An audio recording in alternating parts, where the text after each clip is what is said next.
dia a todos. Para nós é razão de alegria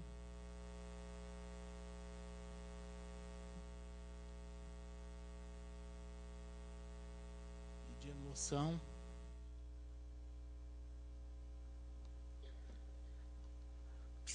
voltarmos ao nosso estado natal.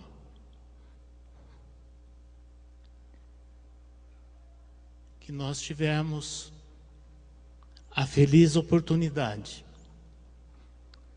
nesta existência em palmilhar todas as suas regiões, conhecendo a maior parte das cidades do estado, em função das abençoadas atividades espíritas que passaram não só a adornar, mas a inspirar e enriquecer a nossa existência desde a infância, mas também em função das necessárias experiências profissionais na área da educação e da cultura. E hoje, quando, independente dos nossos planejamentos pessoais, nos encontramos fora do estado,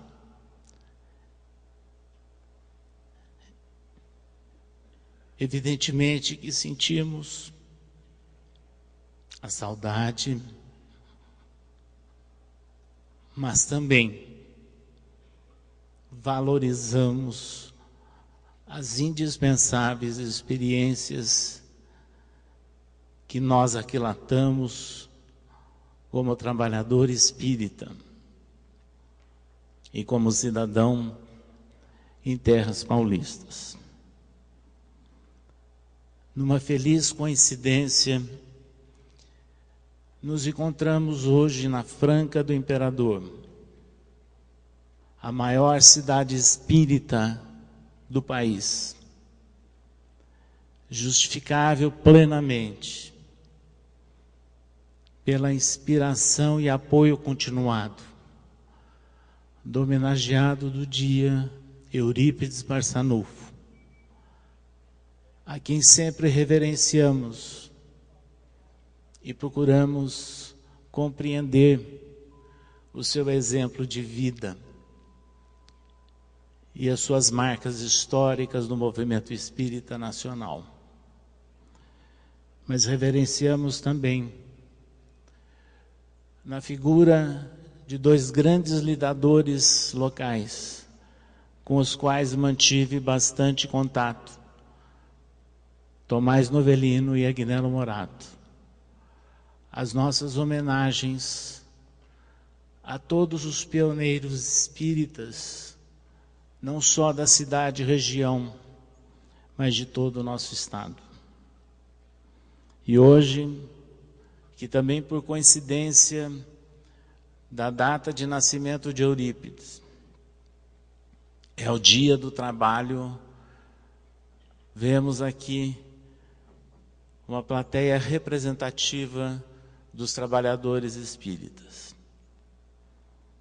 O que mostra, acima de tudo, o interesse que há pelo aperfeiçoamento, pelo intercâmbio, pelo cultivo da fraternidade dentro de um espaço de convivência, que é propiciado pelo 15º Congresso Estadual do Espiritismo. E este congresso levanta o tema solidariedade, uma outra forma de conhecer. Algo extremamente necessário para os dias que nós vivemos, não só no país, como no mundo todo. Assim, a União das Sociedades Espíritas do Estado de São Paulo, que tem se caracterizado por realizar congressos que procuram balizar as atividades do dia a dia do movimento e do Centro Espírita. Tem efetivamente contribuído de várias formas para a solidificação dos nossos centros e do movimento. Quando nós recebemos a oportunidade de desenvolver o tema Espiritismo, sustentação solidária de diferentes realidades, é realmente aquilo que é necessário para a característica do mundo atual.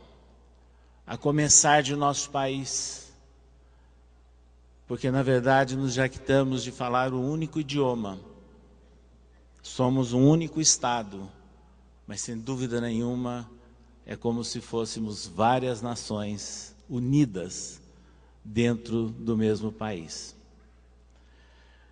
Considerando a origem tríplice de nosso povo, onde nós temos a presença do representante europeu na figura do português, da simplicidade do indígena, da espontaneidade e da alegria do negro, que foi possível dosar a certa nostalgia do antigo colonizador e demarcar já no seio e na origem do nosso povo uma nova proposta e que prosseguiu depois com a chegada de grandes correntes migratórias no século XIX. De tal maneira que nós temos em nosso país locais de predominância de alguns povos da Europa na forma da tradição, da cultura e do próprio contexto familiar. De outras, a presença mais marcante do elemento indígena. Em outros estados, a presença mais marcante da origem afro. Ou seja, são distintas realidades. E isso se reflete no seio das famílias, se reflete no contexto da sociedade e se reflete dentro do movimento espírita. Essa é a razão que não é possível fazermos comparações em termos de atividades espíritas. Não é possível termos um modelo, mas nós temos que entender as realidades e respeitar as diversidades. De maneira que, se isso é possível no dia a dia de nosso país, na convivência que nós estamos sedimentando e preparando as bases, sem dúvida nenhuma, de uma nova maneira de ser como povo, há também de se pensar no que acontece no mundo de hoje, quando repentinamente começam a cair barreiras políticas, econômicas, sociais, e partimos para uma maior proximidade e até uma maior integração entre vários povos e várias nacionalidades. Mas tudo isso só é possível se nós buscarmos o entendimento das realidades e se nós passarmos a respeitar as características de cada povo, das suas origens, e buscarmos aquilo que é ponto comum ou aquilo onde nós podemos convergir. E sem dúvida nenhuma, o laço da solidariedade é um deles. Porque é uma das maiores necessidades do mundo de hoje. Assim, se nós fizermos uma breve reflexão de natureza até política e lembrarmos dos ideais do século XVIII, nós veremos que amadureceu no seio da cultura francesa e também da originária cultura americana ideais que levantavam propostas diferentes para um novo status quo e um novo embasamento político. E o ideal da liberdade, igualdade e fraternidade passa a alimentar anseios que derrubaram também muros e barreiras, e que, apesar dos exageros e dos horrores provocados pelo terror, passada essa fase, sem dúvida nenhuma, apresentou um novo ordenamento para o mundo, lançando as bases para o maior respeito ao homem, aos direitos humanos. Mas, se isso refletiu também em nosso país, originando ideais de independência de nossa pátria, não podemos deixar de afirmar que nós, quando olhamos essa trilogia, liberdade, igualdade e fraternidade, nós podemos fazer ou dar início a uma série de reflexões, e que é a razão da nossa presença no dia de hoje para desenvolver este tema. Como que nós podemos falar em igualdade se nós somos espíritos imortais? Como que nós podemos falar em igualdade se nós temos que respeitar as diversidades? Que igualdade seria essa que nós estaríamos trabalhando? Se nós somos viajores da eternidade e temos experiências reencarnatórias distintas, e temos que entender que o nosso filho não é criado à nossa imagem e semelhança, e que, embora nasça e cresça dentro de um mesmo ambiente cultural de um outro filho nosso, e serão diferentes, como que nós vamos entender essa questão? O Espiritismo derruba a utopia daquela igualdade totalitária e obrigatória. Porque nós não podemos ser iguais dessa forma como se imagina. E o mundo está demonstrando isso. Nós não podemos todos nos vestir de azul, porque sempre alguém poderá preferir o verde. E nós temos que respeitar o direito de opção, o direito de ir e vir. Ou seja, a ideia de igualdade para nós seria a igualdade de oportunidades, o que é a base do ambiente democrático. Seria a igualdade no tratamento com as pessoas, independentemente da condição socioeconômica e social em que ela se encontra. É essa igualdade que nós temos que começar a cultivar entre nós, no contexto da sociedade e interna corporis do movimento espírita. Mas se nós pensamos em igualdade desta maneira, ela está totalmente ligada também ao conceito de liberdade. Porque a liberdade não é aquela liberdade do exagero, mas é uma liberdade que está ligada a uma proposta de consciência e de responsabilidade. E nós espíritas falamos do livre-arbítrio, que nós não estamos sujeitos a um determinismo, que nós somos, na verdade, responsáveis pelo nosso dia a dia e pelas nossas opções. Inclusive os espíritos planejam, nos orientam, mas a opção depende sempre de nós e da ação e onde nós colocamos as nossas mãos. Então, a liberdade, na conotação espírita do conhecimento e do uso consciente do livre-arbítrio, permite-nos também um tratamento mais próximo do conceito de igualdade, porque é impossível falarmos em liberdade se nós não respeitarmos o próximo. É impossível falar em liberdade e igualdade se nós não respeitarmos o próximo. E para respeitar o próximo, nós não podemos ser invasivos.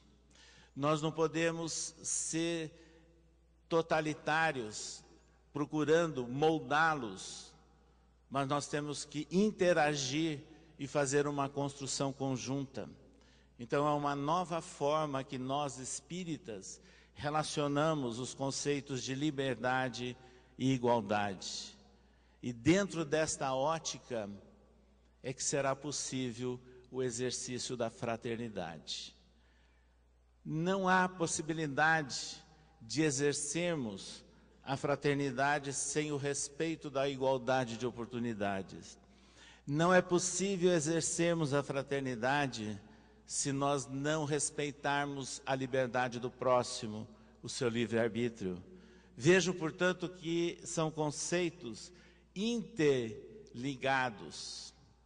E é nessa ideia que, sem dúvida nenhuma, se nós pugnarmos pelo conceito de igualdade de oportunidades, de liberdade de ação com o uso consciente e responsável do livre-arbítrio, nós estaremos, sem dúvida nenhuma, sedimentando o caminho para a fraternidade, que é o amai-vos uns aos outros.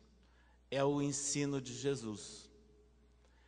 Desta forma, o ideal político de liberdade, igualdade e fraternidade está perfeitamente entrosado com a proposta da doutrina espírita. E essa razão que Allan Kardec, entre muitos outros comentários feitos em obras póstumas, anotou que liberdade, igualdade e fraternidade, essas três palavras representam por si só o programa de toda uma ordem social que realizaria o mais absoluto progresso da humanidade, se o princípio que elas traduzem pudessem receber integral aplicação. Na verdade, para a construção desta nova ordem social, todas as etapas vencidas fazem parte de um processo continuado de amadurecimento e de consolidação daquilo que realmente se propõe. Mas aqui já fica claro que esta nova ordem social, e que a cada tempo, a cada ciclo, damos uma guinada forte no mundo, depois de vivermos uma série de experiências e muito diferentes, é chegado o instante, provavelmente, de começar a se fazer uma síntese, pelo menos dessas experiências políticas mais recentes. E é chegado o instante, sim, de se pensar numa nova ordem social, onde o homem seja valorizado como um ser independente, com direitos e, acima de tudo, com deveres claros, mas pensando e consolidando a sua existência na moral deixada por Jesus Cristo. Nós estamos a caminho, sim, deste processo de transformação, e aí nós estaremos criando as bases de uma nova sociedade, e que só acontecerá com o exercício pleno da cidadania, e não mais com revoluções. Não mais esperando que as leis mudem os homens, ao contrário, nós é que temos que mudar as leis e, acima de tudo, fazê-las funcionar, demonstrando, portanto, o amadurecimento. É chegado o instante que nós partimos agora para uma época onde nós temos que valorizar os ideais também de uma outra trilogia: trabalho, solidariedade e tolerância. Tão lembrado no ambiente espírita, mas não criado por Allan Kardec. E é importante lembrarmos que, se nós atuamos no nosso dia a dia, ocupando as nossas mentes e ocupando as nossas mãos, por um trabalho que é continuado, é incessante, de várias formas, não apenas o trabalho formal, mas até as realizações pessoais. E dentro dessa característica, lembrando daquele ideal político há pouco colocado também. E tolerância é indispensável nos nossos dias. O que adianta falarmos no Evangelho de Jesus? O que adianta falarmos no respeito ao próximo, se ao primeiro momento em que somos contrariados numa fila, em algum local, começamos a fazer discurso ou agredir alguém verbalmente? Nós temos que começar a exercitar a nossa participação, a nossa cidadania, sem desrespeito ao próximo, procurando entender as dificuldades de todos. E isso é tão necessário, e é por isso que a vida nos ensina.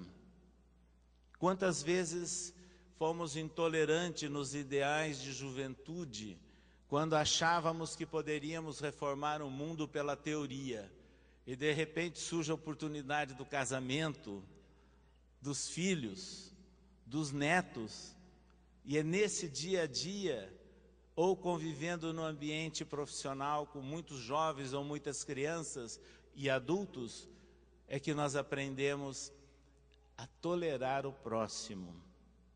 E nada melhor do que pensar que aquele criança, aquele jovem, é igual às vezes a criança e o jovem que nós temos em nossa casa. Mudou apenas o endereço. Há alguma alteração de contexto cultural, mas é interessante nós começarmos a raciocinar e verificar que o nosso próximo provavelmente sofra situações iguais ou até mais complicadas daquelas que nós vivemos no nosso dia a dia. A tolerância é uma das bases do ideal cristão. E assim surge a ideia da solidariedade. E a solidariedade é a caridade em ação. É o ideal do bem corporificado, onde nós estivermos. E quando nós falamos nesse lema, trabalho, solidariedade e tolerância, lembremos que Allan Kardec não criou, mas colocou como sua bandeira de vida este lema. Aliás, era um lema, de certa forma, já adotado no século XVIII. E o próprio Pestalozzi utilizava trabalho, solidariedade e perseverança. Onde Allan Kardec também absorveu muitos dos ensinos e da influência de seu grande mestre. Quando houve a homenagem a Allan Kardec, imediatamente após a sua desencarnação, um de seus amigos, no discurso, fez a referência. Em sua bandeira, ele havia escrito estas palavras: trabalho, solidariedade, tolerância. Sejamos como ele, infatigáveis. Sejamos de conformidade com seus anseios, tolerantes e solidários. E aliás, a USE, nesses selos típicos dos anos 50 e começo dos anos 60, sempre utilizou e lembrou continuadamente o lema que foi adotado por Allan Kardec. Mas hoje, dentro desse contexto político nacional, nós vamos encontrar também algumas informações muito interessantes, mostrando processos de mudança para melhor que nós estamos atravessando. Então é interessante verificarmos a questão da solidariedade com várias nuances. Assim, a Lei de Diretrizes e Bases da Educação Nacional, promulgada no ano de 1996, no seu artigo 1º, parágrafo 2º, diz o seguinte: incorpora trabalho de forma restrita e universal. É o corolário do incentivo à integração da escola à comunidade. Vejam então como a legislação brasileira é bonita, é avançada, trazendo-nos conceitos muito ligados a tudo que nós estamos falando aqui. No seu artigo 2º, né? A lei que é a Constituição Brasileira para a Educação, inspirada nos princípios de liberdade e nos ideais de solidariedade humana. Artigo 2º, inciso 4, inclui como princípio básico o respeito à liberdade e o apreço à tolerância. Gente, isso é a Constituição Brasileira para a Educação, a famosa LDB. E aqui é que deve se pautar todo o processo educacional do país, desde o ensino fundamental até o ensino superior. Basta colocarmos em prática o que está previsto na LDB, que nós estaremos incorporando na prática, no nosso dia a dia, desde a criança até o jovem universitário, os ideais de trabalho, solidariedade e tolerância.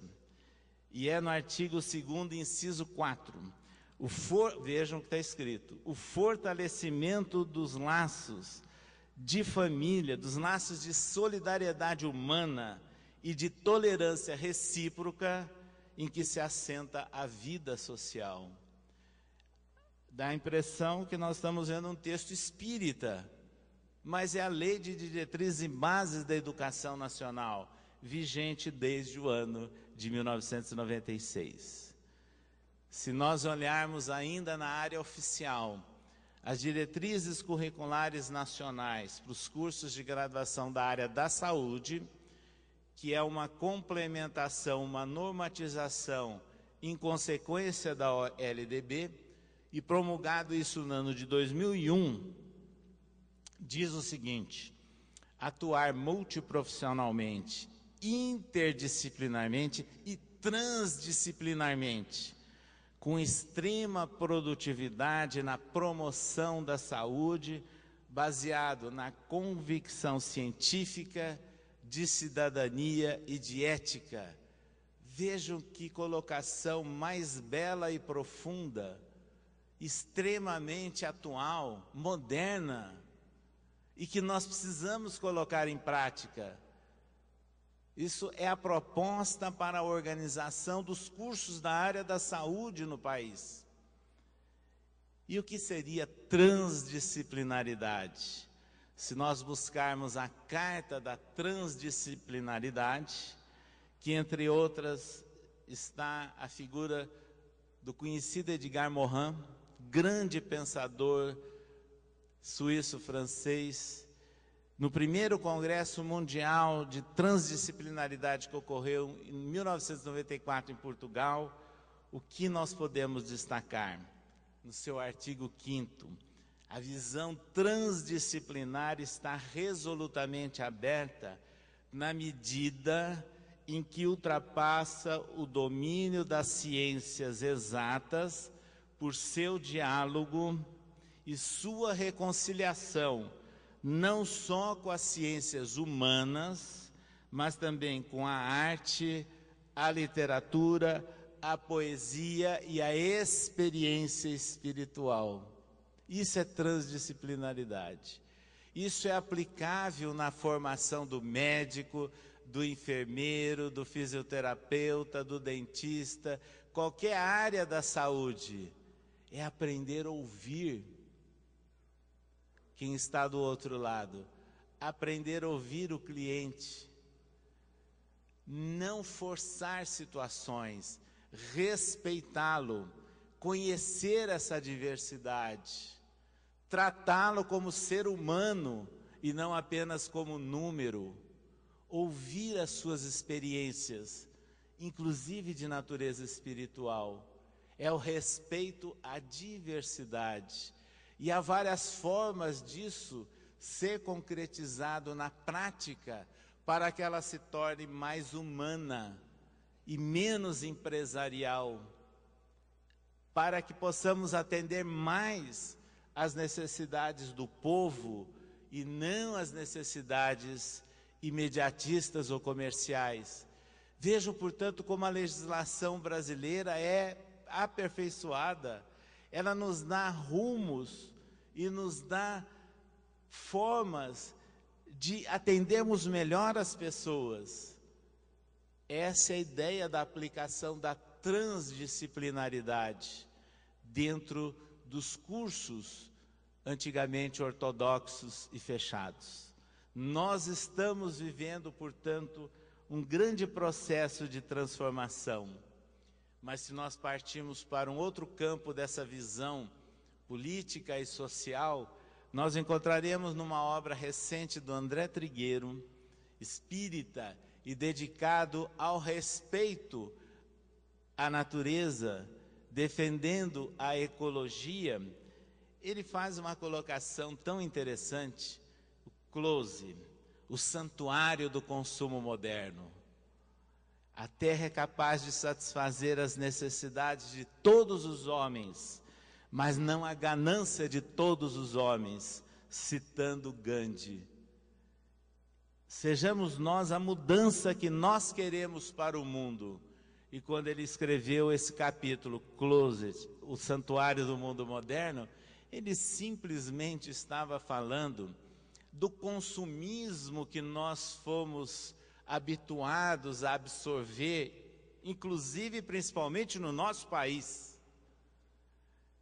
que de repente sofreu uma guinada a partir dos anos 40 e 50, mudando o seu polo de interesse cultural e científico, e nós partimos para a vida consumista.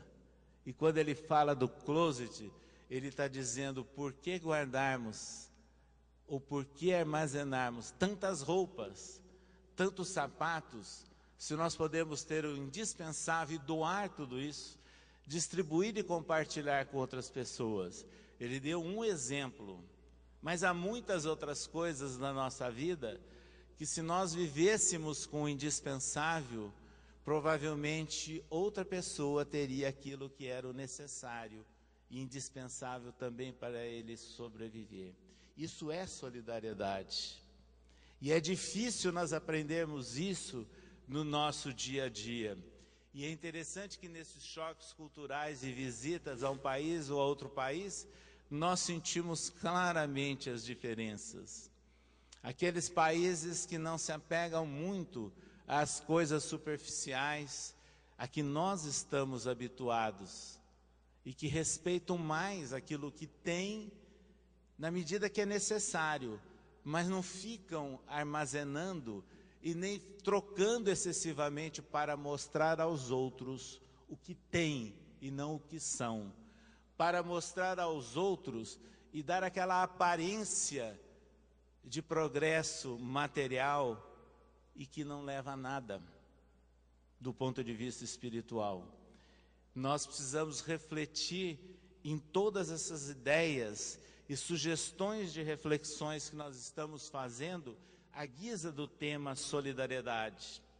Mas é o nosso codificador, Allan Kardec, em A Gênese, onde ele comenta: até aqui, isso século XIX, a humanidade tem realizado incontestáveis progressos. Resta-lhe ainda um imenso progresso a realizar: fazerem que reine entre si a caridade, a fraternidade e a solidariedade que lhes assegurem o bem-estar moral.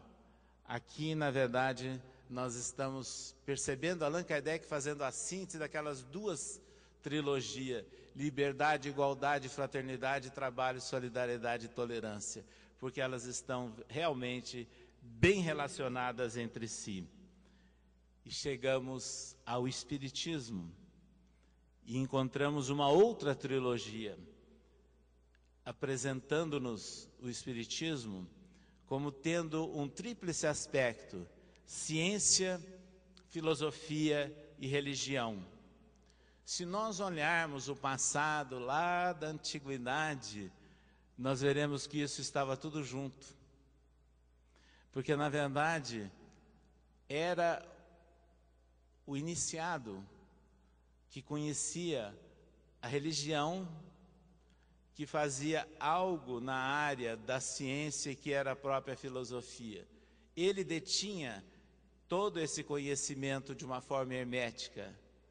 E com o passar dos tempos, houve um desdobramento natural, de tal maneira que a filosofia, que alguém já disse no passado, há cerca de 300 anos atrás, a mãe de todas as ciências, e passou a ver o desdobramento para conhecermos a ciência de nossos dias. E a religião sofrendo uma série de alterações ou de horizontes, como trabalhou Herculano Pires. E nessas condições, nós vemos agora, outra vez, as três nuances de ação e de pensamento juntas na doutrina espírita. Mas quando nós olhamos o espiritismo como ciência, nós podemos incorrer num erro que inclusive eu próprio incorri no passado, aliás, no próprio século passado, quando imaginava que fazer ciência em espiritismo é pesquisar médiuns.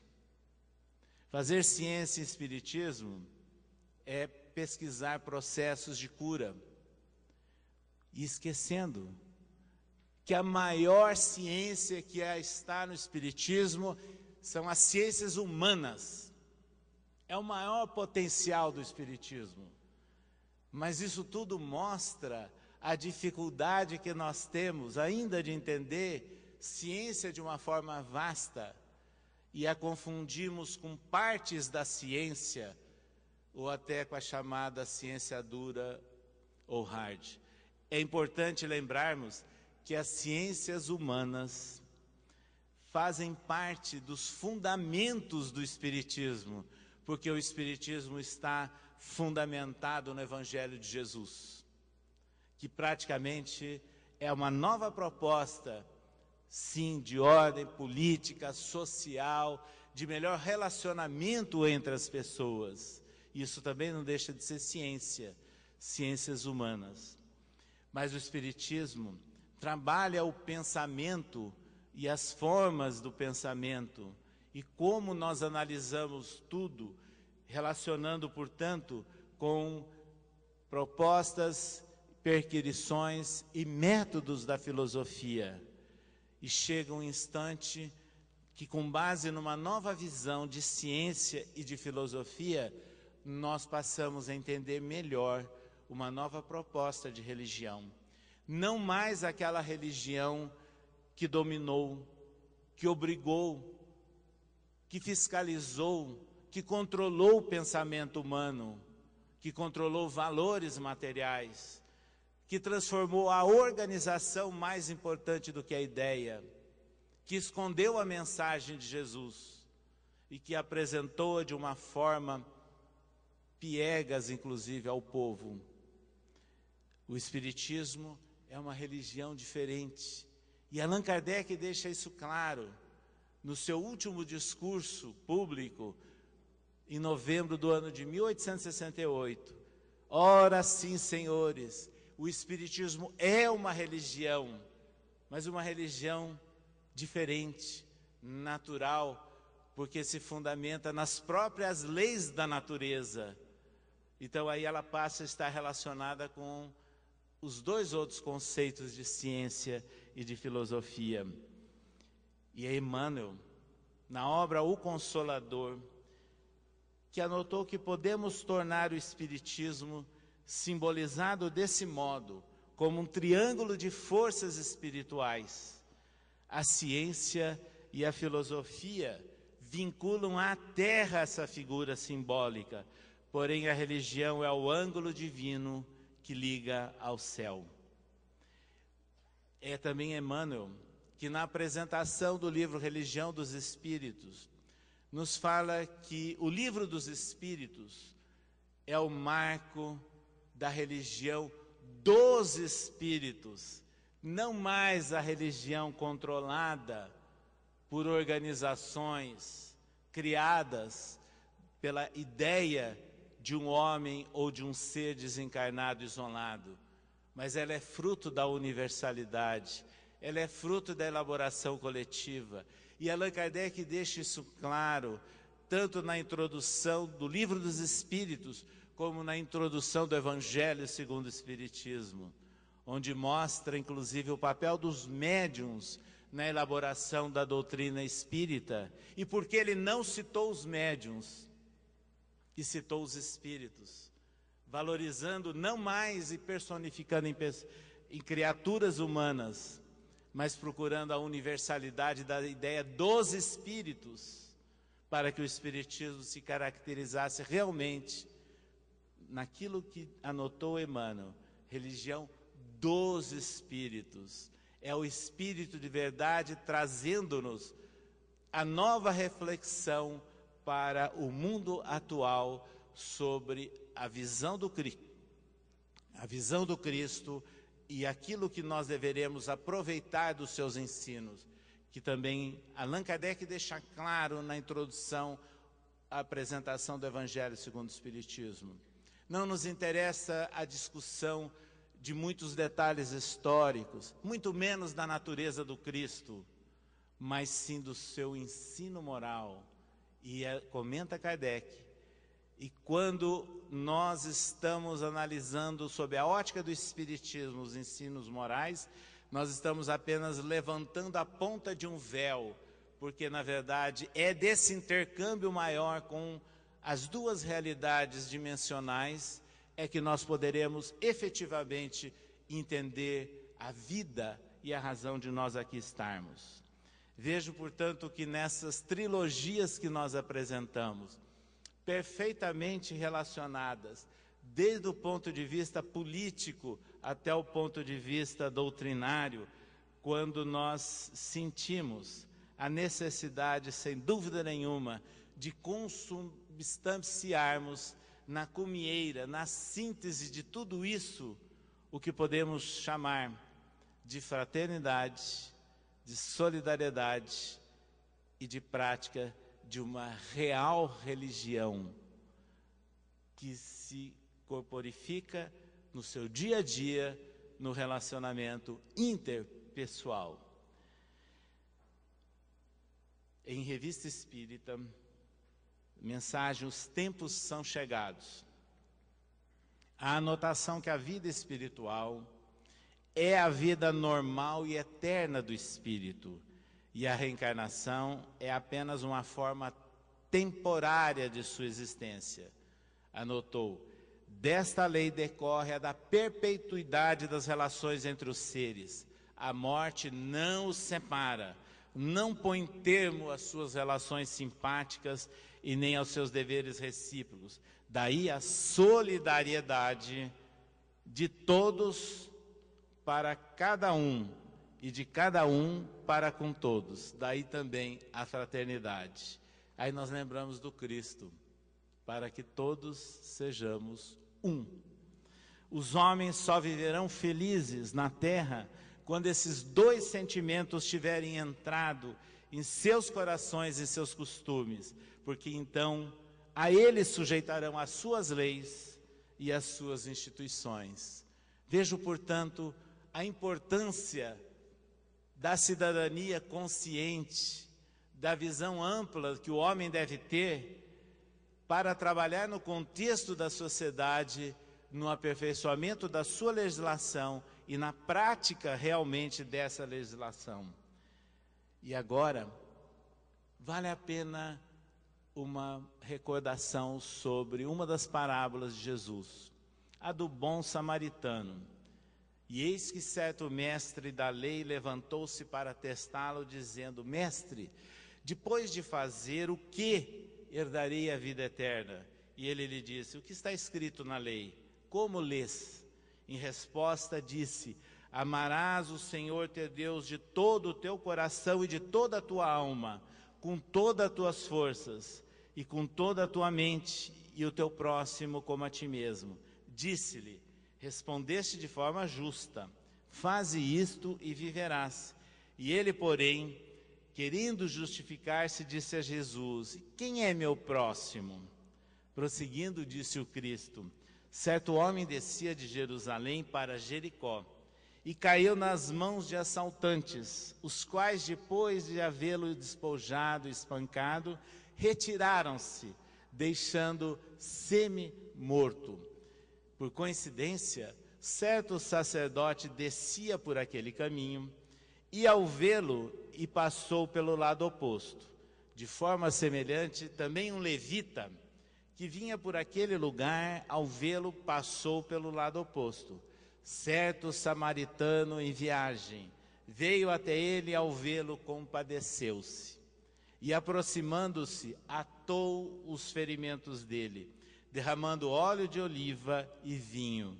Após colocá-lo sobre o seu próprio animal, levou-o para uma hospedaria e cuidou dele. No dia seguinte, tirando 2 denários, deu-os ao hospedeiro e disse: cuida dele, e o que gastares, quando eu retornar, te pagarei. Qual destes 3 te parece ter se tornado próximo do que caiu nas mãos dos assaltantes? E ele disse: o que praticou a misericórdia com ele. Disse-lhe Jesus: vai e faze tu do mesmo modo. Há várias fórmulas para atendermos a compreensão dessa parábola, mas o que nós poderíamos, em síntese, dizer é que Jesus colocou nessa ilustração a figura de que 2 homens ligados a contextos oficiais e religiosos não tiveram compaixão e não atenderam o homem caído ao chão. E justamente aquele que não era bem quisto no ambiente da Judéia, porque era da Samaria, foi exatamente esse que teve a compaixão e que não tinha aquela formação religiosa ortodoxa da Judéia, foi ele quem atendeu o próximo. Nós poderíamos dizer que o homem caído é comparável à humanidade combalida, que passa por reveses e dificuldades e necessita, sim, da parceria, do compartilhamento e do apoio, e que muitas vezes não acontece nas religiões oficiais e nas organizações que dominam ou que são mais preponderantes, mas através daqueles que, num gesto de boa vontade, podem realizar o trabalho de compaixão, de misericórdia, e que é um ato de solidariedade. Assim tem se caracterizado os espíritas. Eurípides Barçanufo, na passagem do século XIX para o século XX, e no início do século XX, ele consolidou em Sacramento uma nova proposta de ação, no ambiente de simplicidade, junto ao povo, atendendo-a de várias formas, e se transformou em modelo, como muitos outros pioneiros, para o movimento espírita nacional, o que foi, sem dúvida nenhuma, também fortalecido e corroborado pelo trabalho de Bezerra de Menezes, um pouco antes, na condição de presidente da Federação Espírita Brasileira, quando criou assistência aos necessitados no ano de 1890.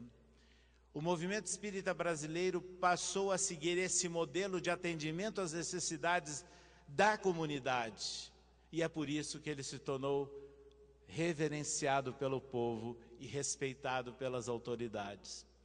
No ano de 1941, o jornalista francês Gabriel Gobron, ao visitar o Brasil e voltar à França, registrou na revista Le Fraterniste que os espíritas brasileiros são pobres e poucos, mas eles representam a caridade em ação. Exatamente essa marca é que se tornou o registro preponderante dos espíritas no Brasil e que deve continuar não apenas na ação institucional ou oficial, mas no relacionamento entre as pessoas em qualquer parte e que estejam. Jesus, ao nos contar uma série de parábolas, sempre coloca na pessoa simples, na pessoa que foi denegrida, na pessoa que não é bem aceita, aquele processo de transformação. e de realização que muitas vezes não acontecia no ambiente cultural, no ambiente de expressão social. E a mesma coisa aconteceu na parábola do bom samaritano. Vale a pena, portanto, evocarmos a trajetória dos pioneiros cristãos. E é Emmanuel que, ao homenagear o grande espírito Paulo e seu orientador espiritual Estevão, antigo mártir, obra hoje septuagenária, entre outras, vivia-se ali um ambiente de simplicidade pura, se referindo ao trabalho dos primeiros cristãos, as visitas de Paulo àquelas instituições que surgiam no entorno do mar Mediterrâneo, sentindo-se todos unidos por soberanos laços fraternais. As assembleias eram dominadas por ascendentes profundos de amor espiritual. A solidariedade estabelecera-se com fundamentos divinos. As dores e júbilos de um pertenciam a todos. Essas características, traçadas por Emmanuel em Paulo e Estevão, são comparáveis àquelas dos tempos de Eurípides Barçanufo, na fazenda Santa Maria, nos arredores de Sacramento, nas suas reuniões, onde no ambiente de muita simplicidade se manifestavam espíritos de alta envergadura espiritual. É importante, pois, lembrarmos que essa simplicidade e a caridade em ação, ou a solidariedade, favorece também a aproximação dos nossos orientadores espirituais, permitindo a todos a prática da solidariedade, ou seja, as dores e júbilos de um pertenciam a todos. Como nós falamos, há outros casos que vale a pena ser destacados no romance. A união de pensamentos em torno de um objetivo dava ensejo a formosas manifestações de espiritualidade. Em noites determinadas havia fenômenos de vozes diretas. A instituição de Antioquia foi um dos raros centros apostólicos onde semelhantes manifestações chegaram a atingir culminância indefinível. A fraternidade reinante justificava essa concessão do céu. Vale a pena nós lembrarmos aqui que Antioquia não estava em Jerusalém e que a agremiação de Jerusalém, que foi aquela formada pelos discípulos diretos do Cristo, era um ambiente mais complexo e complicado, que se dependesse deles nós não teríamos mais cristianismo na atualidade, porque ele teria sido abafado pelos rigores do judaísmo para se adaptar a uma realidade. E foi graças a Paulo que rompeu com tudo isso e resolveu levar o cristianismo ao mundo da época, aos gentios, e que nós herdamos hoje a mensagem do cristianismo. É importante, pois, quando nós olhamos outros casos de Paulo e Estevão, nossos serviços junto dos desfavorecidos da sorte, para que os seguidores do Evangelho sigam no futuro e não se arreceiem das situações mais difíceis e escabrosas, conscientes de que os mensageiros do Mestre os assistirão, sempre que se tornem instrumentos legítimos da fraternidade e do amor, ao longo dos caminhos que se desdobram na evolução da humanidade. Nós, trabalhadores espíritas de hoje, temos que entender as questões, as polêmicas, os acertos dos primeiros trabalhadores cristãos. E é Jesus quem nos afirma: eu, porém, no meio de vós sou como aquele que serve. Somos todos servidores. Não temos que nos distinguir por cargos e nem por encargos. Nós temos que tratar pela igualdade de oportunidades e nos respeitarmos como irmãos e como seres com possibilidades e com projeto de nos harmonizarmos, sem conceitos de autoridade, de separatismos, de idolatrias e de criarmos cidades santas no espiritismo ou mecas de espiritismo, porque essa experiência não funcionou desde Jerusalém ou até Roma, e agora nós temos que aprender a conviver na diversidade, no conjunto, no esforço e na elaboração coletiva, para trabalharmos juntos. E unamos assim os nossos esforços, como disse o Espírito de verdade na mensagem, os obreiros do Senhor. Vinde a mim, vós que sois bons servidores, vós que soubestes impor silêncio às vossas rivalidades e às vossas discórdias, a fim de que aí não viesse dano para a obra. Isso é válido para a internet de nossos dias. Não criarmos rivalidades e nem discórdias, mas trabalharmos sim com respeito às pessoas, com respeito às instituições, com respeito à diversidade e colocando-nos todos na posição de que sou como aquele que serve e não como aquele que quer ser servido ou quer se colocar na posição de determinador ou de orientador.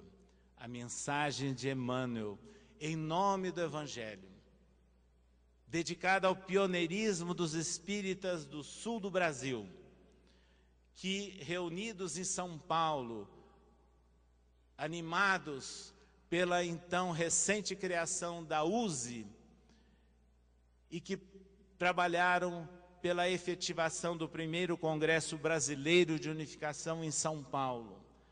Passagem do mês de outubro a novembro do ano de 1948.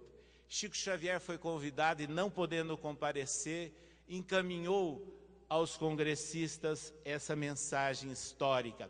A primeira mensagem psicográfica de Chico Xavier, especificamente falando de união e de unificação, e assinada por Emmanuel. E começa por citar Jesus, para que todos sejam um. Lembrando da reunião dos discípulos e com os destaques que nós aqui fizemos em forma de grifo, dirigindo-se aos congressistas de São Paulo, compreendendo a responsabilidade da grande Assembleia de Colaboradores do Espiritismo Brasileiro, formulamos votos ardentes para que orientem no Evangelho quaisquer princípios de unificação em torno dos quais entrelaçam esperanças. Como que nós vamos falar de união e de unificação se nós não estivermos respeitando ou fundamentados no Evangelho? Amai ao próximo como a si mesmo. Respeitando o próximo, respeitando a diversidade, respeitando o livre-arbítrios, mas procurando o trabalho conjunto e a forma solidária de ação. Lidar com assuntos do céu, sem vasos adequados à recepção da essência celestial, é ameaçar a obra salvacionista.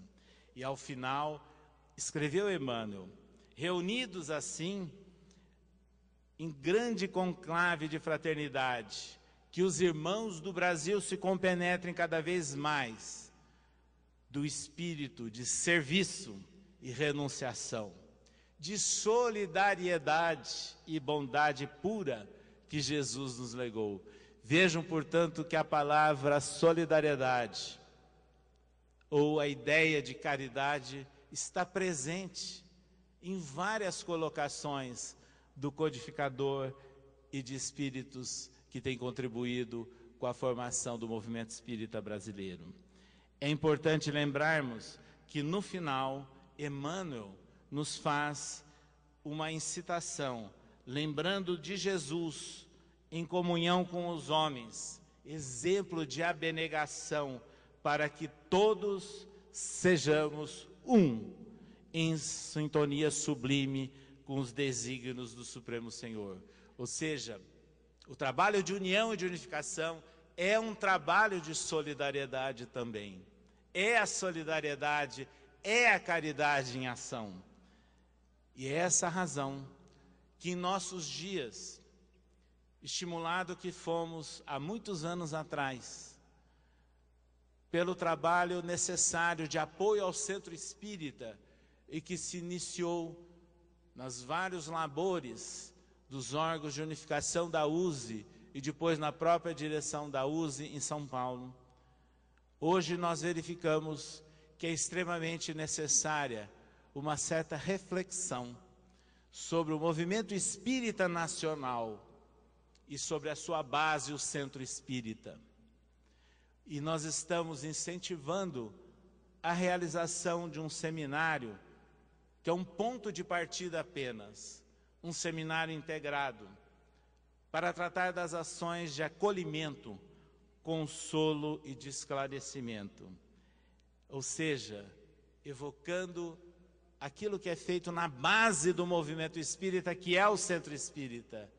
E nesse cartaz, elaborado pelo Mericeba, lembrando do trabalho de formiguinha, espontâneo e com simplicidade. Assim é um centro espírita. Acolhe, consola, esclarece e orienta. E isso nos faz lembrar do plano de trabalho para o movimento espírita brasileiro, que propõe a difusão ampla da mensagem espírita em todas as faixas sociais, culturais, econômicas e etárias. E é esse o trabalho que nós temos que fazer. E nós perguntamos, nós estamos atendendo a isso? Nós temos que refletir. Onde é que estão as pessoas mais simples e carentes da população brasileira? Estão no centro espírita? Participam do centro espírita ou são recebidos como assistidos apenas? Por que nós não temos centros espíritas nas periferias das cidades, nos bairros mais simples e carentes? Por que nós não temos livros espíritas no linguajar acessível à grande parcela do povo brasileiro?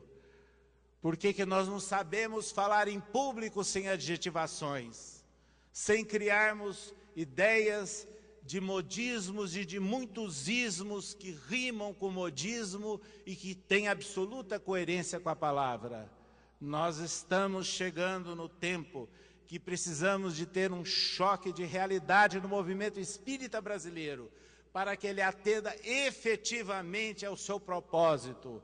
E na época que tanto falamos do Consolador prometido por Jesus, que é a mensagem espírita, nós temos que ombrear com o povo onde ele estiver. Estamos precisando sim de refletir e de alterar estas propostas com as quais nós estamos trabalhando até nossos dias, para que o povo receba a mensagem espírita. Não é fazer proselitismo, mas é levar a palavra de consolo, de esclarecimento, para que haja, sim, o acolhimento dentro do centro espírita.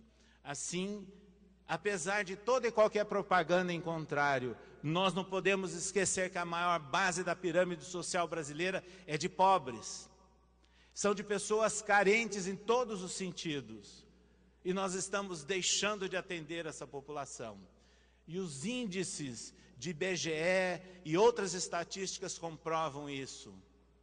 Ora, é muito bonito falarmos que o espiritismo, na sua maioria, tem a participação da classe média e classe média alta, em nível do judaísmo ou de algumas áreas do catolicismo. Agora eu pergunto, isso é bonito do ponto de vista de disseminação de ideias?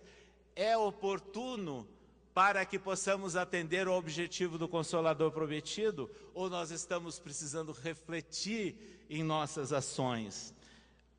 É Allan Kardec que no Evangelho segundo o Espiritismo anota: essas máximas resultam do princípio da humildade que Jesus não cessa de apresentar como condição essencial da felicidade. Ele toma a criança como tipo de simplicidade de coração e diz: será o maior no reino dos céus aquele que se humilhar e se fizer pequeno como uma criança. Nós espíritas não podemos, de forma nenhuma, incorrermos em erros do passado,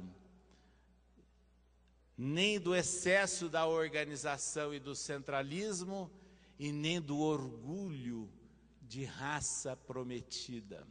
Nós, espíritas brasileiros, temos o compromisso de trabalho, de ação e de solidariedade, sem distinções, sem honrarias, mas aprendermos efetivamente a essência da mensagem de Jesus. E foi ele que disse: aquele que se humilhar será exaltado, e aquele que se elevar será rebaixado. Missão dos espíritas em Erasto. E depois, e levai a palavra divina aos grandes que a desprezarão, aos eruditos que exigirão provas, aos pequenos e simples que aceitarão. É importante, pois, lembrarmos que nós somos espíritos encarnados, valorizando a existência e a oportunidade que temos agora. Lembremos de Leon Denis, quando fala que todo o poder da alma resume-se em 3 palavras, mais uma trilogia: querer, saber, amar. É preciso amar, porque sem o amor, a vontade e a ciência seriam incompletas e muitas vezes estéreis. Não se trata aqui do amor que contempla sem agir, mas do que se aplica a espalhar o bem e a verdade pelo mundo. E aqui vale a pena voltarmos a Paulo. Aliás, estamos no estado que homenageia o apóstolo São Paulo, que tem um grande monumento na Praça da Sé, Marco Zero, a homenagem a Paulo. E ali a frase que o tornou bem conhecido: Senhor, que queres que eu faça? Lembremos, pois, que neste momento em que o doutor Saulo de Tarso chegava às portas de Damasco para perseguir cristãos, especificamente Ananias, enceguecido pela luz do Cristo, ele cai do cavalo, identifica o Cristo, e aí nós vemos que naquela queda do cavalo caía o orgulho, a cultura material, a arrogância, a prepotência de Saulo, e ele literalmente no chão e cego, necessitando de auxílio, entra na cidade de Damasco e é procurado por Ananias. Diz Emmanuel, é a lei da cooperação que se estabelece, é a solidariedade. E nesse instante ele começa a abrir os seus olhos, não apenas do ponto de vista físico, mas os olhos com uma visão mais abrangente. E é nessas condições que, vencendo toda sorte de dificuldades e de restrições, no momento em que ele estava até deprimido, e ele registra isto na sua Epístola aos Coríntios, ele foi arrebatado para uma outra dimensão, não é? E que Emmanuel analisa essa questão em Paulo e Estevão. É o momento em que ele viu os espíritos de Estevão e da sua antiga noiva Abigail. Que é isso? Pergunta Abigail em espírito a Saulo. Choras? Estarias desalentado quando a tarefa apenas começa? Saulo, não te detenhas no passado. Quem haverá no mundo isento de erros? Só Jesus foi puro. Abigail foi esclarecendo com muita ternura e uma compreensão diferente felicitava a Saulo. E guardaria o lema de Abigail para sempre: amor, trabalho, esperança e perdão. Este é o lema de Abigail para Saulo e que o reergueu e permitiu a sua transformação no grande apóstolo Paulo.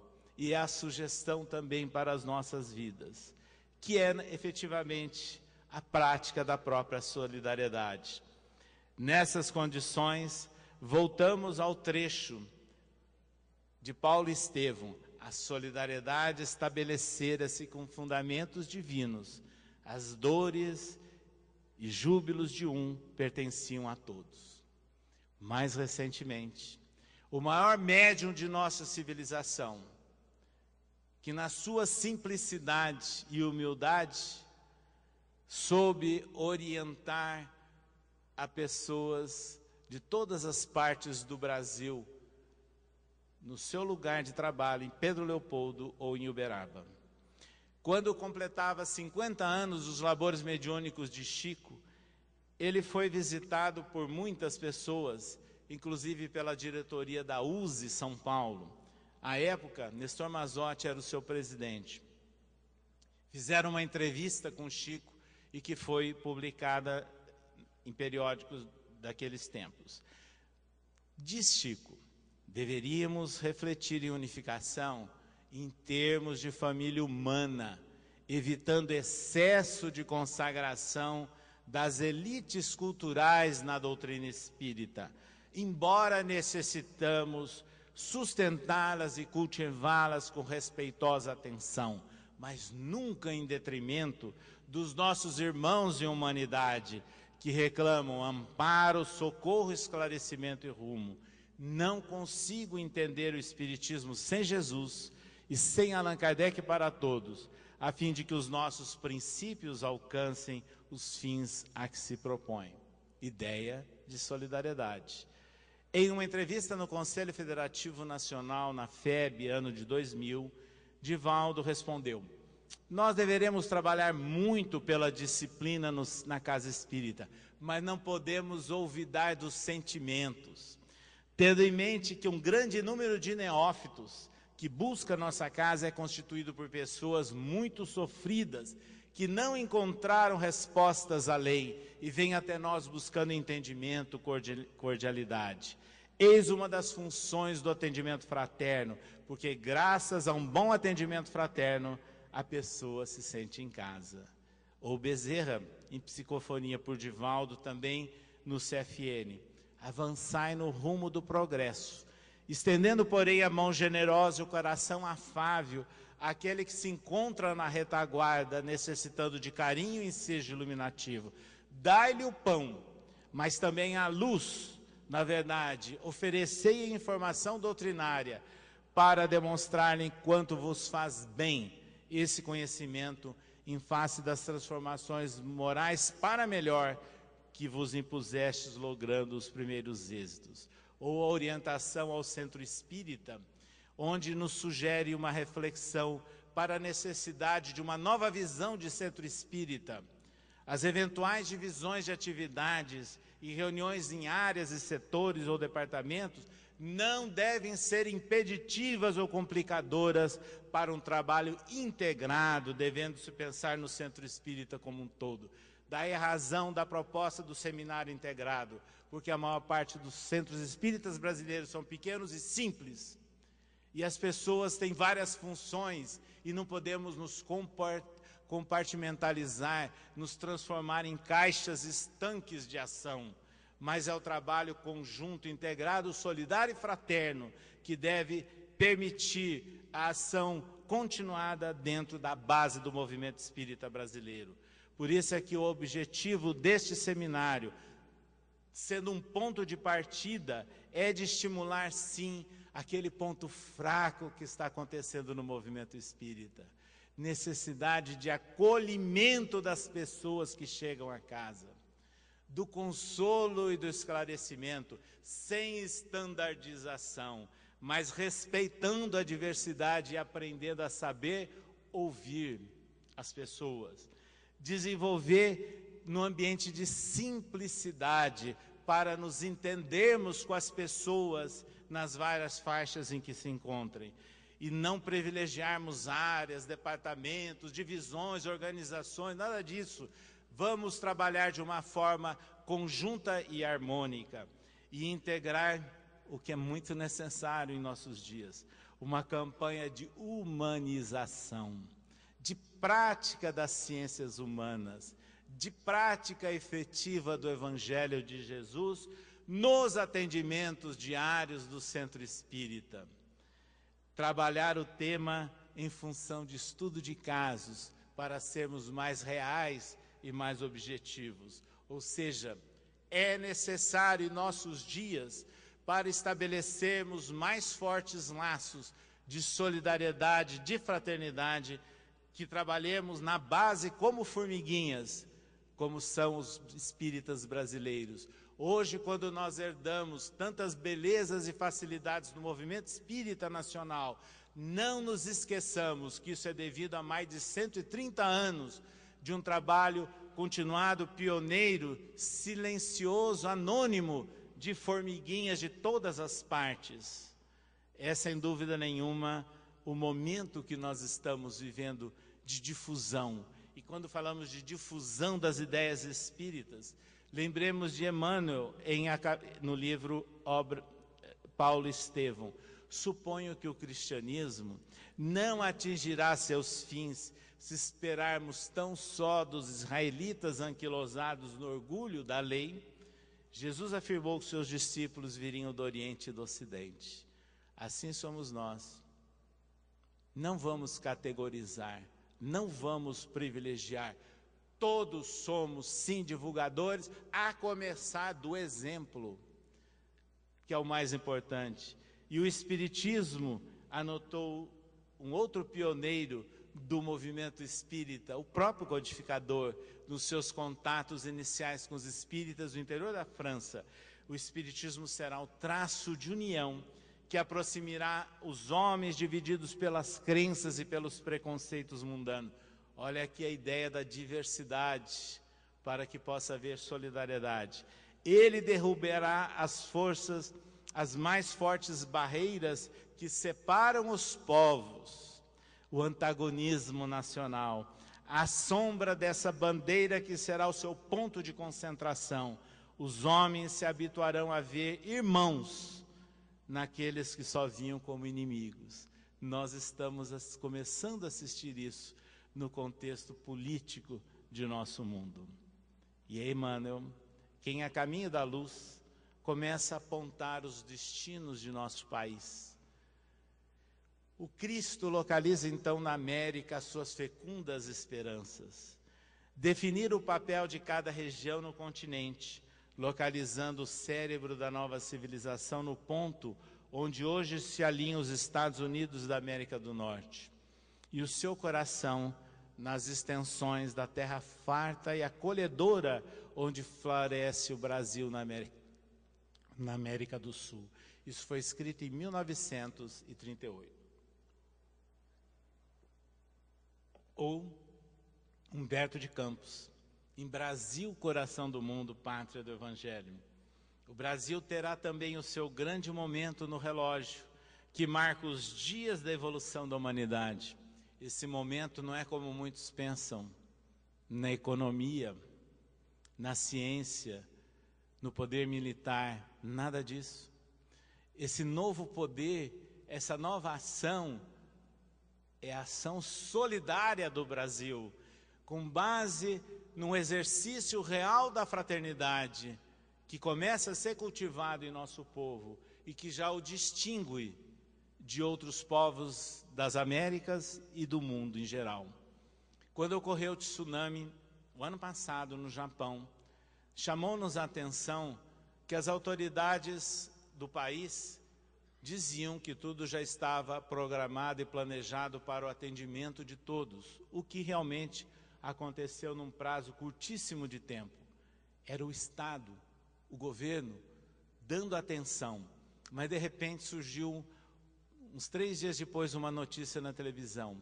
Alguns brasileiros, contrariando as orientações governamentais, reuniram roupas, gêneros alimentícios, se organizaram e levaram até os postos de atendimento do governo. foi o primeiro momento de solidariedade espontânea de pessoas e foi efetivada por brasileiros radicados no Japão. Hoje, quando nós olhamos o Brasil em forma de coração, mas que deve pulsar também o coração, com base na solidificação e na aprendizagem de conceitos de ética, de vivência da cidadania, para que a fraternidade realmente se estabeleça aqui e possa se espalhar pelo mundo. Esse é o papel do Brasil.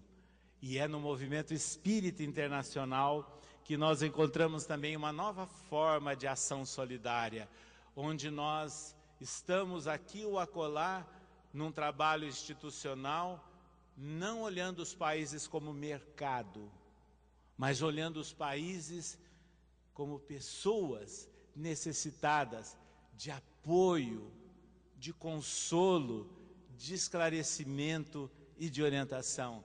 É um ato de solidariedade dos espíritas. É assim que nós temos que olhar e conviver com os espíritas de outros países ou que vivem em outras pátrias. Essa é a proposta, inclusive, para a realização do próximo Congresso Espírita Mundial em Havana, em Cuba, no ano próximo. É de levar o apoio fraterno e solidário ao povo cubano e aos espíritas daquele país, para que sintam-se valorizados pelos esforços, pelas renúncias, pelas dificuldades que têm suplantado, mas que vejam no Evangelho um caminho, sim, para a consolidação de novas propostas e visão do mundo e do próprio homem. Por isso esse congresso dará o início às comemorações do sesquicentenário do Evangelho segundo o Espiritismo. E é Emmanuel que nós comentamos há pouco e que falou da importância de valorizarmos os espíritas que viriam de todas as partes. E agora no Evangelho segundo o Espiritismo há uma colocação extremamente oportuna. Amar ao próximo como a si mesmo, fazer para os outros o que quereríamos que os outros fizessem por nós. Não haverá com essa prática nem ódios, nem dissensões, mas união, concórdia e benevolência mútua. Isto é solidariedade. Agradecemos a paciência de todos e deixamos essas reflexões como pontos de interrogação e de partida para revisarmos as nossas ações e para buscarmos a inspiração do alto para que tenhamos em nossos centros e no movimento espírita efetivamente um espaço de convivência, de intercâmbio, de apoio mútuo para que o Consolador prometido por Jesus se assente efetivamente em nosso mundo. Obrigado.